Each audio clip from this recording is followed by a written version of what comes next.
wabarakatuh. Perkenalkan, nama saya Ramadhani Hanuman Aziza, NIM 13462230008 dari Prodi D3 Rekam Medis dan Informasi Kesehatan. Untuk mencapai nilai UAS pada mata kuliah Hukum Etika dan Profesi yang diampu oleh Ibu Nurse Wiwik Priyatin SPD Eskep MM. Di sini saya akan menjelaskan materi tentang supervisi dan monitoring dalam layanan kesehatan, di mana pokok bahasan yang akan saya bahas yaitu ada 5. Yang pertama, monitoring dan supervisi dalam pelayanan rekam medis.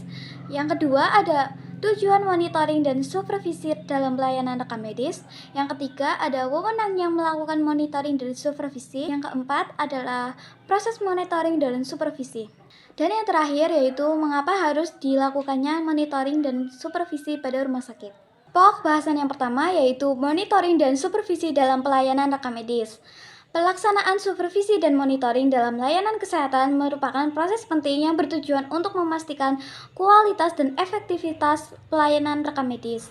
Monitoring dan supervisi dalam konteks ini mencakup pengawasan terhadap fasilitas kesehatan seperti puskesmas, rumah sakit, ataupun klinik, untuk memastikan bahwa semua layanan yang diberikan sesuai dengan standar operasional prosedur yang berlaku.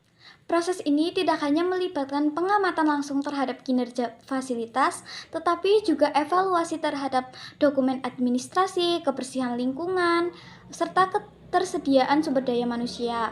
Dan satu lagi yang paling penting adalah peralatan medis. Dengan demikian, monitoring dan supervisi berfungsi sebagai untuk mendeteksi masalah yang mungkin terjadi dalam pelayanan kesehatan dan memberikan solusi yang tepat itu bagaimana. Di sini juga terdapat tujuan monitoring dan supervisi dalam layanan rekam medis. Tujuan dari pelaksanaan monitoring dan supervisi itu sangat beragam.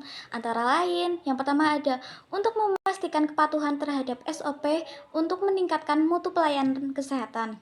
Yang kedua ada mengidentifikasi masalah yang ada serta memberikan umpan balik konstruktif bagi pengembangan fasilitas kesehatan.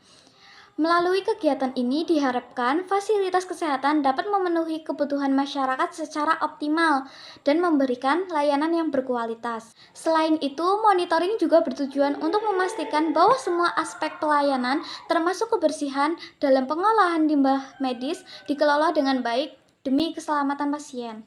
Jadi, pokok bahasan yang selanjutnya adalah wewenang yang melakukan monitoring dan supervisi itu siapa? Mari kita bahas.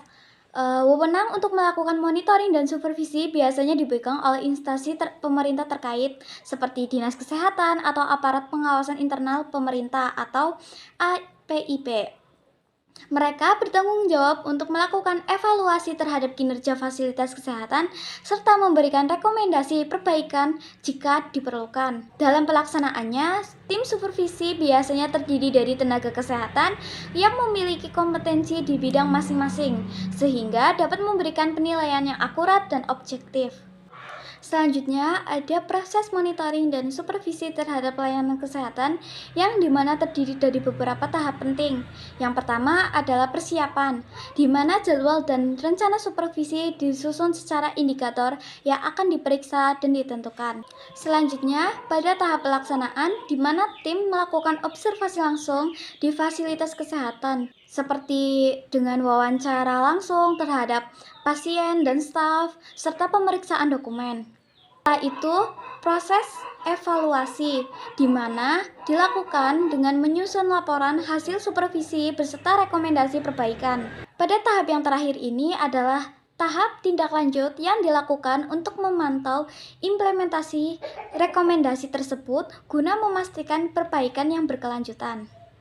Jadi, pokok bahasan yang terakhir adalah mengapa fasilitas kesehatan harus melakukan monitoring dan supervisi terhadap layanan. Jadi, monitoring dan supervisi harus dilakukan secara rutin karena dapat membantu meningkatkan kualitas layanan kesehatan secara keseluruhan.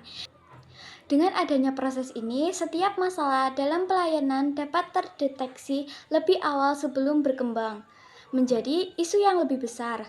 Selain itu, kegiatan ini juga berfungsi untuk menjaga akuntabilitas fasilitas kesehatan dalam memberikan layanan kepada masyarakat, serta meningkatkan kepercayaan masyarakat terhadap sistem pelayanan kesehatan yang ada.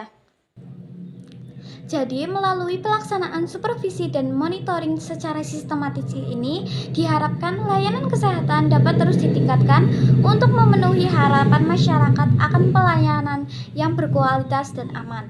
Dengan demikian, masyarakat akan mendapatkan akses yang lebih baik terhadap layanan kesehatan yang efektif dan efisien. Berikut yang saya jelaskan yaitu tentang monitoring dan supervisi dalam pelayanan rekam medis. Semoga bermanfaat. Sekian dari saya, kurang lebihnya saya mohon maaf jika ada kesalahan dalam tutur kata. Terima kasih. Wassalamualaikum warahmatullahi wabarakatuh.